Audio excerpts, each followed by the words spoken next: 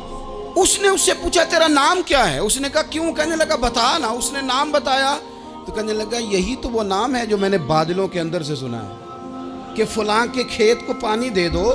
اس نے کہا یار تو کیا عمل کرتا ہے کہ اسپیشل تیرے لیے بارش برسے؟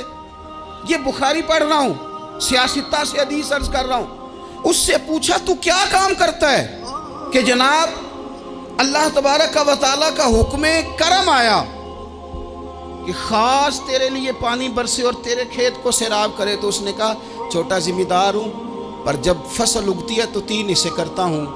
ایک حصہ اپنے بال بچوں پہ، بہن بھائیوں پہ خرچ کرتا ہوں، ایک حصہ پورا، اور ایک حصہ دوبارہ کاشتکاری پہ لگاتا ہوں، اور تیسرا حصہ خالص میں نے مسکینوں، یتیموں اور غریبوں کے لیے رکھا ہوا ہے۔ وہ جو تیسرا حصہ اللہ کرے آپ سمجھیں، وہ رب کے بندوں پہ تیسرا حصہ خرچ کرتا ہے نا، تو کریم مالک نے فرمایا جہاں سے غریب کا حصہ جاتا ہے وہ کھیت خشک نہیں رہنا چاہیے، وہ جہاں سے مسکین روٹی کھاتے ہیں وہ خشک نہ رہے، جہاں سے یتیموں کو کچھ آتا ہے کہیں اس کی فصل رہ نہ جائے۔ میں اور آپ بھی اگر اپنے مال میں مسکینوں، یتیموں، غریبوں کے حصے رکھ لیں گے تو فصلیں خشک نہیں رہیں گی، ان کے اندر تازگی آئے گی، نور آئے گا، کرم آئے گا، خاص کر خدا کی رحمت برسے گی۔ مدد اللہ سے چاہیں، اپنی توجہات کا مرکز رب رسول کی ذات کو بنائیں، پھر آپ محسوس کریں گے کہ بڑی جلدی اللہ تعالیٰ کی مدد آنے لگی ہے۔ کبھی آپ صرف کہہ دیں نا میرا رب میرے ساتھ ہے، اس لفظ میں اتنی طاقت ہے کہ دشمن ویسے زیر ہو جاتا ہے۔ زندگی میں کسی سے بھی لڑائی ہو تو اچھی طرح سوچ لیں کہ اللہ اس طرف ہے یا اس طرف ہے۔ اگر آپ زیادتی پہ ہیں تو پھر رب مظلوم کی جانب ہے۔ اگر اللہ کی مدد آپ کے ساتھ ہے تو دنیا کی کوئی طاقت آپ کو گرا نہیں سکتی، اور اگر آپ مظلوم کے مقابلے میں ظالم بن کے آپ کھڑے ہو گئے ہیں اور آپ نے رویہ وہ اختیار کیا ہے کہ جس میں مدد نہیں آئے گی، تو پھر یاد رکھ لیں کہ آپ کوئی بھی ہیں، کہاں بھی ہیں، آپ کمزور ہیں۔ طاقتور تھے ابتدائے اسلام میں، ظاہری طاقت تھی کفار مکہ کے پاس، وہ ڈنڈوں سے مارتے تھے غریبوں کو، ان کے ہاتھوں میں ڈنڈے تھے، پر خدائی طاقت ان مظلوموں کے ساتھ تھی۔ صاحب زرقانی نے لکھا ہے حضرت زنیرہ رضی اللہ تعالیٰ عنہ ایک لونڈی ہیں، غریب ہیں، ماڑے دا کی کام محمد نس جانا یا رونا، غریب سادی بی بی اور لونڈی کنیزہ، ایک مشرک کی کنیزہ تھی، انہوں نے کلمہ پڑھ لیا، وہ ڈنڈوں سے مارتا، دروں سے مارتا، تکلیف دیتا۔ حضرت زنیرہ رضی اللہ تعالیٰ عنہ کو اتنا مارا، اتنا مارا۔ اب آپ ایک اور پہلو پر بھی غور کریں، مار بھی پڑ رہی ہے پر خدا ادھر ہی ہے، اللہ کی مدد ادھر ہی ہے۔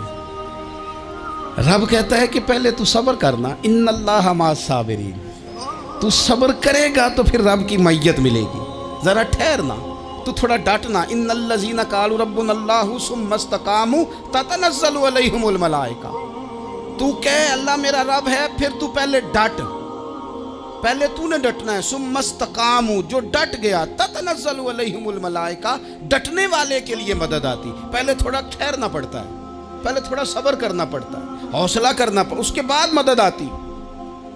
مار پڑ رہی ہے، مارا جا رہا ہے حضرت زنیرہ کو، ان کا مالک جو ہے ظاہری آقا وہ مار رہا ہے، یہ کنیزہ ہے، اتنا مارا، اتنا مارا، ان کی بینائی چلی گئی،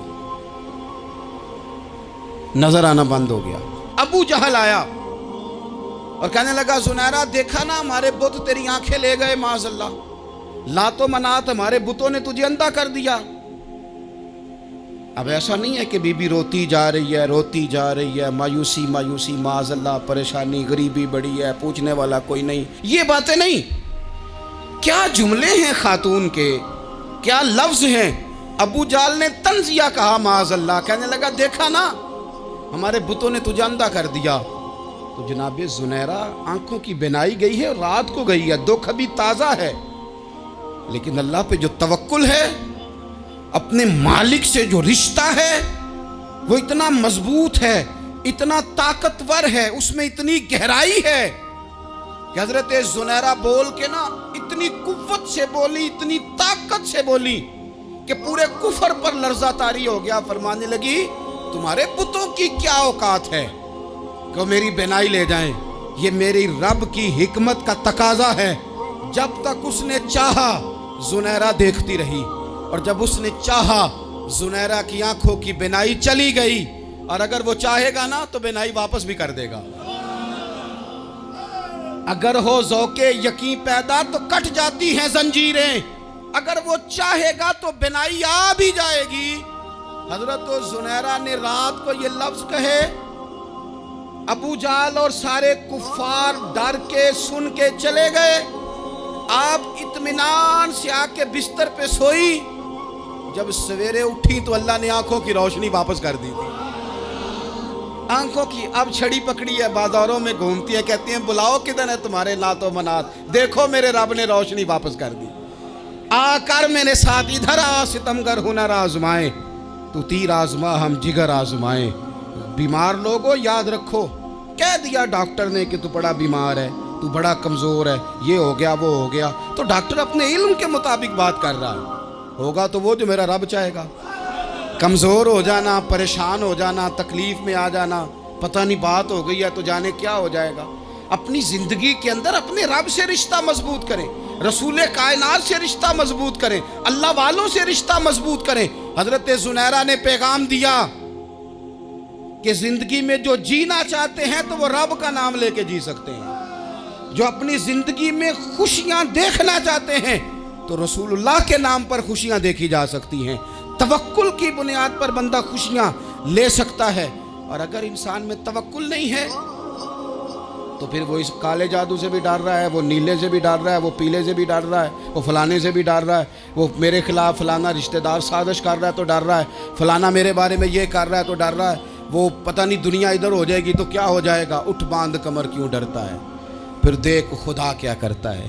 تو اس ساری گفتگو کا نچوڑ آپ کو یہ عرض کیا ہے، سب سے پہلے تو یہ کہ میدانوں میں مدد بھی اللہ کی، رزق میں مدد بھی اللہ کی، فصلیں خشک ہوں تو مدد پھر بھی اللہ کرے، تو پھر ساری مدد، اور اگر انسان بیمار ہو تو پھر بھی مدد اللہ کی۔ تو اپنے اللہ کی جانب توجہ کو بڑھائیں، آپ اللہ سے مدد کے سوالی بنیں۔ ترمذی کی ایک حدیث ہے، میں آپ کو زندگی کا تجربہ بتاتا ہوں کہ جب میں بڑا پریشان ہوتا ہوں تو یہ والی روایت کھول لیتا ہوں، مزہ دیتی ہے۔